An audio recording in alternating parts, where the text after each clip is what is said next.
Nestled in the heart of the city's most exclusive neighborhood, Chez Pierre stood as a beacon of luxury and refinement. The upscale French restaurant was the crown jewel of Alexander Novak's culinary empire, a testament to his discerning taste and uncompromising standards. Alexander, a man in his early 60s, had built his reputation on his ability to create an atmosphere of unparalleled elegance. His silver hair neatly combed back and his impeccably tailored suits were a reflection of the meticulous attention to detail he demanded from his staff. He moved through the restaurant with an air of quiet authority, his keen eyes surveying every aspect of the operation. To Alexander, Chez Pierre was more than just a restaurant. It was a carefully curated experience, designed to cater to a very specific clientele. He had worked tirelessly to cultivate an image of exclusivity, and he was determined to maintain it at all costs. That every element of the restaurant, from the crisp white linens to the sparkling chandeliers, had been chosen to create an atmosphere of refined opulence. But beneath the veneer of sophistication, Alexander harbored a deep-seated prejudice. He believed that the success of his restaurant depended on his ability to attract the right kind of people, and he had no qualms about turning away those he deemed unworthy. In his mind, the color of a person's skin was a clear indicator of their social standing, and he made it his mission to ensure that Chez Pierre remained a bastion of white privilege. Alexander's staff knew better than to question his decisions. They had seen the coldness in his eyes when he turned away customers who didn't fit his narrow vision of acceptability. They watched as he greeted his favorite patrons with warmth and charm, only to turn a blind eye to the discomfort of those he considered beneath him. But Alexander was a master of subtlety. He never openly expressed his racist views, knowing that such blatant discrimination would be bad for business. Instead, he relied on a series of unwritten rules and coded language to maintain the homogeneity of his clientele. He trained his staff to recognize the signs of undesirability, and he made it clear that anyone who challenged his authority would be swiftly and decisively removed. As Alexander surveyed the dining room, he felt a sense of satisfaction wash over him. The tables were filled with the city's elite, their laughter and chatter mingling with the soft strains of classical music. The waitstaff moved with practiced efficiency, their crisp white jackets and black bow ties, a perfect complement to the elegant surroundings. But even as he reveled in the success of his creation, Alexander couldn't shake the feeling that something was amiss. He had heard whispers of change in the air, of a new generation that valued diversity and inclusion over the old ways of doing things. We knew that his carefully constructed world was fragile, that it could all come crumbling down with a single misstep. As he stood there, watching the ebb and flow of the dinner service, Alexander resolved to do whatever it took to preserve the legacy of Chez Pierre. He would fight tooth and nail to keep his restaurant a bastion of exclusivity, even if it meant alienating those who didn't share his views. In his mind, there was no room for compromise when it came to preserving the purity of his vision. So little did Alexander know that his resolve was about to be tested in ways he could never have imagined. On that fateful evening, a couple would walk through the doors of Chez Pierre and set in motion a chain of events that would challenge everything he believed in. The evening started like any other at Chez Pierre. The soft glow of candlelight flickered across the crisp white tablecloths as the gentle murmur of conversation filled the air. Alexander surveyed the room, his critical eye assessing every detail, ensuring that everything met his exacting standards. As he turned his gaze towards the entrance, Alexander noticed a couple walking through the door. They were impeccably dressed, the woman in a stunning red gown and the man in a sharp tuxedo.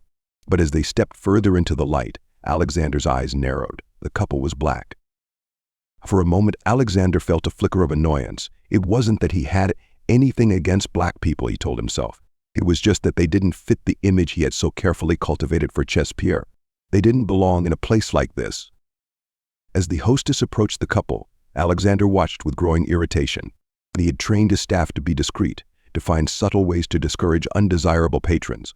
But to his surprise, the hostess greeted the couple warmly and led them to a prime table in the center of the room. Alexander felt his jaw clench. This wasn't right. He had worked too hard to build Chez Pierre into the exclusive enclave it was.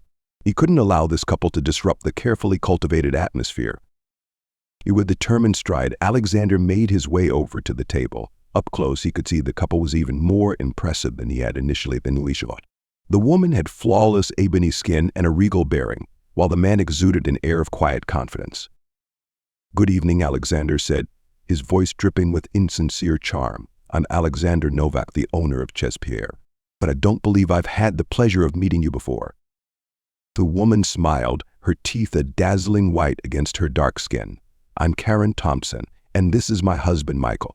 We've heard wonderful things about your restaurant." Alexander's smile tightened. "I see. Well, I'm afraid there may have been some confusion. You see, Pierre has a very specific clientele. We cater to a certain type of person." Karen's eyes flashed with anger, but her voice remained calm. "And what type of person would that be, Mr. Novak?"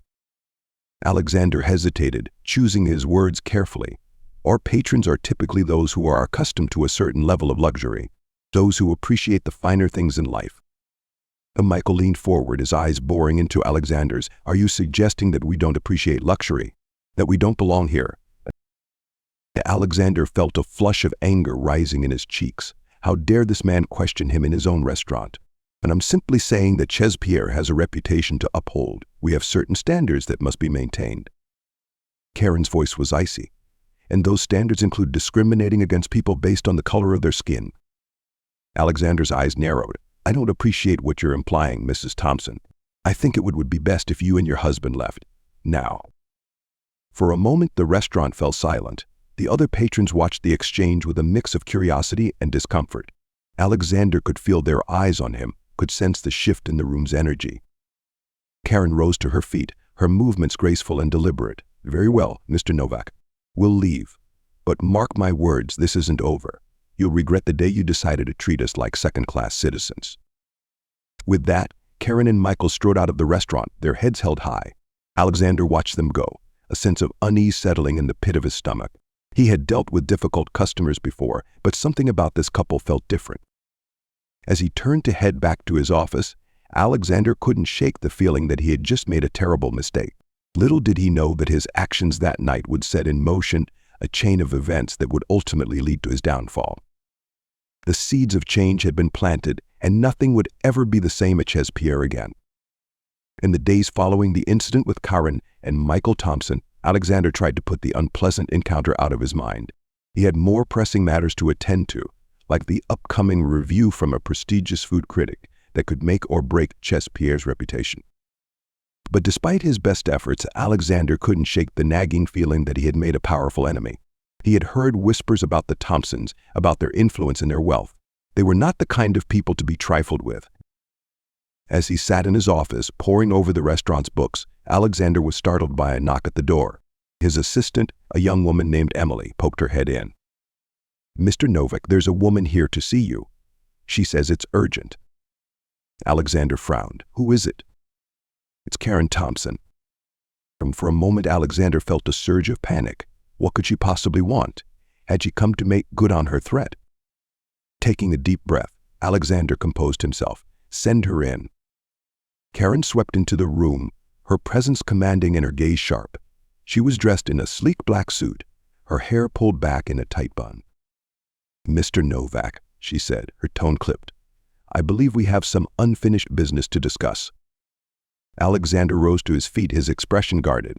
"Mrs. Thompson, I'm not sure what more there is to say. I believe I made my position quite clear the other night." Karen smiled, but there was no warmth in it. "Indeed you did, and that's precisely why I'm here." She reached into her purse and pulled out a thick envelope. "You see, Mr. Novak, my husband and I are not just any wealthy couple. We are successful entrepreneurs with a vast portfolio of businesses and investments, and we have taken a keen interest in your restaurant." Alexander's eyes widened. "What do you mean?" Karen tossed the envelope onto his desk. "We want to buy Pierre, and not just this location, but your entire chain." Alexander felt his mouth go dry. "You want to buy my restaurant?" "Yes, Mr. Novak, we are prepared to make you an offer that is substantially above market value, an offer that would allow you to retire comfortably and never have to worry about the challenges of running a business again." Alexander's mind raced.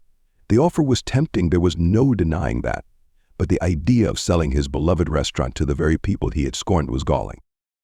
"I appreciate the offer, Mrs. Thompson," he said, his voice tight, "but Pierre is not for sale." Karen's smile widened. "I had a feeling you might say that, but before you make your final decision, I suggest you take a look at the contents of that envelope." With trembling hands, Alexander opened the envelope and began to read. As he scanned the pages, his face grew pale.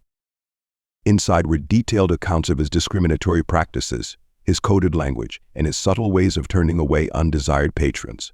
There were sworn statements from former employees detailing the hostile work environment and the blatant racism they had witnessed.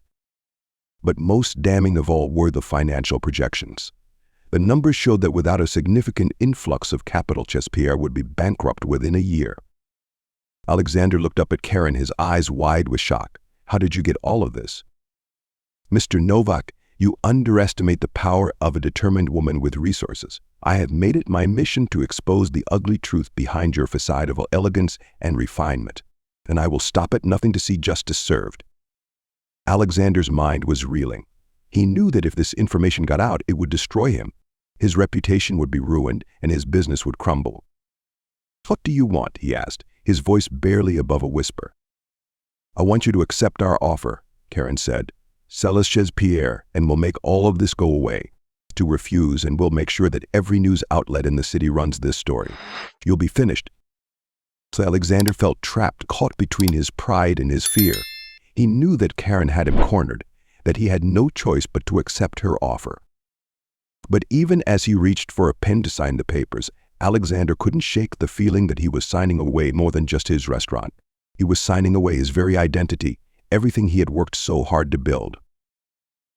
As Karen left his office, a triumphant smile on her face, Alexander slumped back in his chair, his head in his hands. He had no idea what the future held, but one thing was certain: nothing would ever be the same again. The day of the sale was a somber affair. Alexander walked through the doors of Chespierre for the last time, his shoulders slumped and his eyes downcast. The restaurant was eerily quiet, the once bustling kitchen now silent and still. As he made his way to the office, Alexander couldn't help but feel a sense of loss. So this had been his life's work, the culmination of years of hard work and dedication. And now it was all slipping away like sand through his fingers. Karen and Michael were waiting for him, their faces impassive.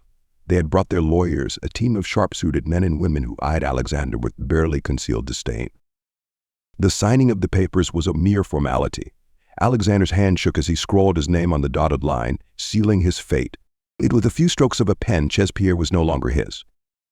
As he walked out of the restaurant for the last time, Alexander felt a sense of emptiness wash over him. He had no idea what the future held, no plan for how to move forward. In the weeks that followed, Alexander watched from afar as the Thompsons transformed Chespierre. They kept the name, but everything else changed. The once exclusive menu was revamped to include a wider variety of cuisines. The price was lowered to make the restaurant more accessible to the community. The staff, too, underwent a transformation. Many of the old guard, those who had been loyal to Alexander, were let go. In their place, the Thompsons hired a diverse group of talented chefs and servers, each bringing their own unique perspective to the restaurant. Under Karen and Michael's leadership, Chespierre thrived. The restaurant became a hub of the community, a place where people from all walks of life could come together and enjoy good food and good company. But for Alexander, the success of the new Chespierre was a bitter pill to swallow. He had always prided himself on his ability to spot talent, to cultivate the best and brightest in the industry. But now, he was forced to watch as his former employees flourished under new management, their skills and passions finally given room to shine. As the months passed, Alexander found himself sinking deeper and deeper into despair. He had always defined himself by his work, by his status as a successful restaurateur. Without Chespierre, he felt lost, adrift in a world that no longer made sense. His once lavish lifestyle quickly became unsustainable. With no income and no prospects, Alexander was forced to sell his mansion, his cars, his art collection. He moved into a small apartment on the outskirts of town, his days spent in a haze of alcohol and self-pity. Even his social circle, the wealthy elite who had once clamored for his attention, began to distance themselves from him. No one wanted to be associated with a man who had fallen so far so fast. Alexander knew that he had brought this upon himself. His pride, his stubbornness, his refusal to see the error of his ways, all of it had led him to this moment. Then yet, even in his darkest hours, he couldn't bring himself to admit that he had been wrong. It wasn't until a chance encounter with an old friend that Alexander finally began to see the light. The friend, a fellow restaurateur who had known Alexander for years, had heard about his downfall. "I always knew that your attitude would catch up with you someday," the friend said, his voice filled with a mix of pity and reproach. You can't treat people the way you did and expect to get away with it forever. The words hit Alexander like a punch to the gut. For the first time, he began to see himself through the eyes of others, not as a successful businessman, but as a bitter, prejudiced old man who had squandered his talents and his opportunities. With a heavy heart, Alexander began the long, slow process of rebuilding his life. He knew that he could never go back to the way things were, that he had burned too many bridges and hurt too many people. But he also knew that he had a choice. He could continue to wallow in his own misery, to cling to his pride and his prejudices. Or he could learn from his mistakes to grow and change and become a better man. As he took his first tentative steps down this new path, Alexander couldn't help but feel a glimmer of hope. He had lost everything, but perhaps in losing it all, he had finally found himself. The sun was setting over the city skyline, casting a warm glow over the bustling streets below. From his small, cramped apartment, Alexander watched the world go by, his eyes filled with a mix of longing and regret. It had been a year since he had sold Chez Pierre to the Thompsons, a year since his life had fallen apart. That time, Alexander had learned the hard way that actions had consequences, that the choices he made could ripple out and affect countless lives. He had tried to start over, to build a new life for himself, but everywhere he turned, he was haunted by the ghosts of his past. His once impeccable reputation was now tarnished, his name synonymous with bigotry and intolerance. Even the simplest tasks, like going to the grocery store or taking a walk in the park, had become a gauntlet of shame and humiliation. People would point and whisper as he passed by, their eyes filled with a mix of pity and disdain. But perhaps the hardest thing for Alexander to accept was the success of the new Chez Pierre. Under Karen and Michael's leadership, the restaurant had become a beacon of inclusivity and diversity, a place where everyone was welcome. The reviews were glowing, the accolades pouring in from every corner of the culinary world. And with each passing day, Alexander felt the weight of his own failures pressing down on him, crushing him under the weight of his own hubris. And in a moment of weakness, Alexander decided to visit Chez Pierre one last time. He knew it was a foolish idea, that he had no right to step foot in the restaurant that had once been his. Some masochistic part of him needed to see it for himself, to confront the reality of what he had lost. As he approached the entrance, Alexander was struck by how much the place had changed. Gone were the austere white tablecloths and the stuffy atmosphere, replaced by a warm, inviting ambience that seemed to beckon him inside. With a deep breath, Alexander stepped through the doors, his heart pounding in his chest. The hostess greeted him with a smile, her eyes showing no sign of recognition. "Good evening, sir," she said, her voice friendly and welcoming. "Do you have a reservation?" Alexander hesitated, his mouth suddenly dry. He knew he had no right to be here, that he was trespassing on a world that was no longer his. I used to own this place," he said, his voice barely above a whisper. "My name is Alexander Novak." The hostess's eyes widened, a flicker of recognition passing across her face. But to Alexander's surprise, there was no anger or disdain in her expression, only a kind of gentle understanding. "I'm sorry, Mr. Novak," she said, her voice soft and sympathetic, "but I'm afraid we're fully booked for the evening. Perhaps you could come back another time." Alexander nodded, his throat tight with emotion. He knew that he would never come back, that this was the last time he would ever set foot in Chez Pierre. As he turned to leave, Alexander caught a glimpse of Karen and Michael seated at a table in the center of the room. They were laughing and chatting with their guests, their faces filled with a kind of easy warmth that Alexander had never been able to master. For a moment their eyes met, and Alexander saw something in Karen's gaze that he had never seen before: pity. Not the kind of pity that comes from a place of superiority, but the kind that comes from a place of understanding, of empathy for a fellow human being. With a heavy heart, Alexander walked out of Chez Pierre for the last time, the door closing softly behind him. He knew that he had no one to blame but himself, that his own actions had led him to this moment. But as he walked away, Alexander couldn't shake the feeling that perhaps, in some small way, he had learned something from all of this. That perhaps in losing everything, he had finally gained a kind of clarity, an understanding of what truly mattered in life. That it wasn't about power, status, or wealth. It wasn't about the color of someone's skin or the size of their bank account. It was about the content of their character, the kindness and compassion and empathy that they showed to others. And as Alexander walked into the gathering darkness, he knew that he had a long way to go, a lifetime of prejudices and preconceptions to unlearn. But for the first time in a long time, he felt a glimmer of hope, a sense that maybe, just maybe, it wasn't too late to change. The road ahead would be hard, and there would be setbacks and stumbling blocks along the way. But Alexander knew that he owed it to himself and to all the people he had hurt to try. And so, with a deep breath and a newfound sense of purpose, Alexander Novak stepped out into the world, ready to face whatever challenges lay ahead. He had lost everything, but in that loss he had found something infinitely more valuable, a chance at redemption, a chance to become the man he had always been meant to be.